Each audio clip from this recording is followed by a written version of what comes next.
وَمِمَّا رَزَقْنَاهُمْ يُنْفِقُونَ۔ اور تیسرا پیغام جو یہ آیت ہمیں دینا چاہتی ہے کہ اللہ کا دیا ہوا اور اللہ کے دیے ہوئے سے اللہ کی رضا کے لیے، اللہ رب العزت کے دین کی سربلندی کے لیے مال کو خرچ کرنا۔ اللہ کے رسول صلی اللہ علیہ وسلم کی صداقت، پوری کائنات کی سچائیاں اگر اکٹھی ہو جائیں تو آپ کی صداقت کا مقابلہ نہیں ہو سکتا۔ لیکن سرتاج رسول صلی اللہ علیہ وسلم جب کسی بات کو اس طرح پیش کریں کہ قسم اٹھا لیں، اس کا مطلب یہ نکلا کہ یہ بات انتہائی عظمت کے لائق ہے، یہ بات اتنی پختہ ہے کہ کسی مسلمان کو اس میں شک کی گنجائش نہیں۔ رسول اللہ صلی اللہ علیہ وسلم نے فرمایا ثلاث اقسم علیہن، تین چیزوں پہ میں قسم اٹھاتا ہوں، ما نقصت صدقۃ من مال، میں قسم اٹھاتا ہوں اللہ کی قسم، جو صدقہ کرتا ہے اس کے مال میں کمی نہیں ہوتی بلکہ اس کے مال میں اضافہ ہوتا ہے۔ ناظرین کرام، یہ آیت ہمیں ان تین اعمال کی طرف رغبت دے رہی ہے کہ اگر ہم متقی بننا چاہتے ہیں تو ہمیں اللہ اور اس کے رسول کے فیصلوں پر ایمان لانا ہے، قبول کرنا ہے، وہاں اپنا فلسفہ، اپنی رائے، اپنا تخیل، اپنا تصور پیش نہیں کرنا، بلکہ اللہ اور اس کے رسول کے فیصلے کو قبول کرنا۔ یہ میری اور آپ کی سعادت، بختوری اور کامیابی کی دلیل ہے۔ اور دوسری بات، اگر ہم متقی بننا چاہتے ہیں تو ہمیں نماز کی پابندی کرنا ہوگی۔ اگر ہم متقی بننا چاہتے ہیں تو انفاق فی سبیل اللہ، اس کو اختیار کرنا ہوگا، اللہ کی راہ میں خرچ کرنا۔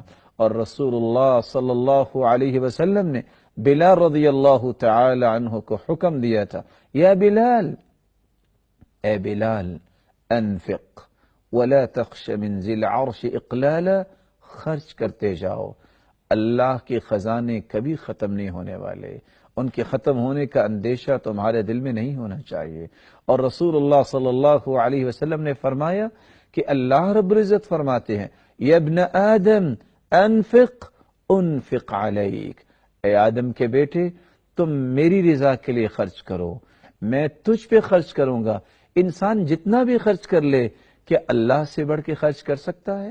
اور رسول اللہ صلی اللہ علیہ وسلم نے کتنا خوبصورت پیغام دیا، من تصدق بعدل تمرہ، بعدل تمرہ، کھجور کے برابر جو شخص صدقہ کرتا ہے۔ آج اگر ہم کھجور خریدنے جائیں تو کتنے کی ملے گی؟ 10 روپے، 20 روپے؟ آج بچہ راضی نہیں ہوتا۔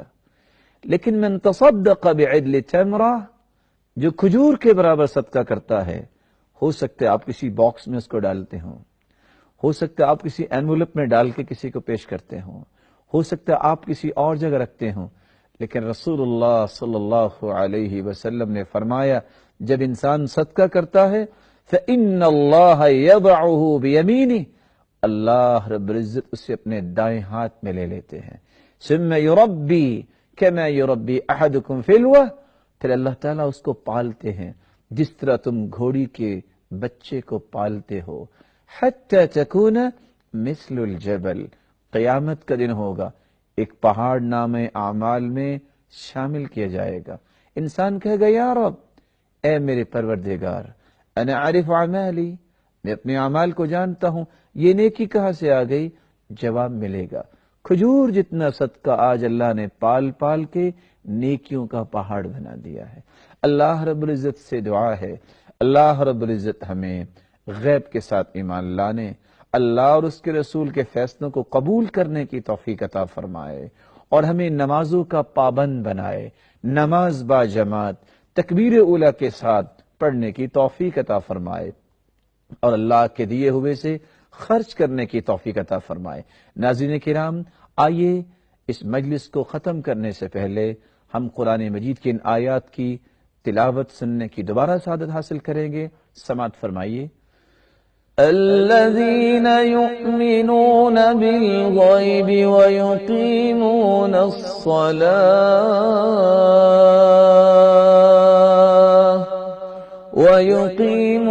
الصلاة ومما رزقناهم ينفقون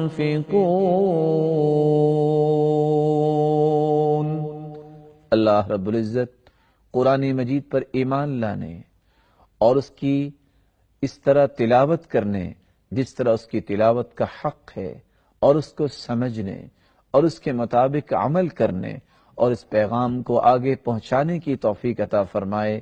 وآخر دعوانا ان الحمد للہ رب العالمین۔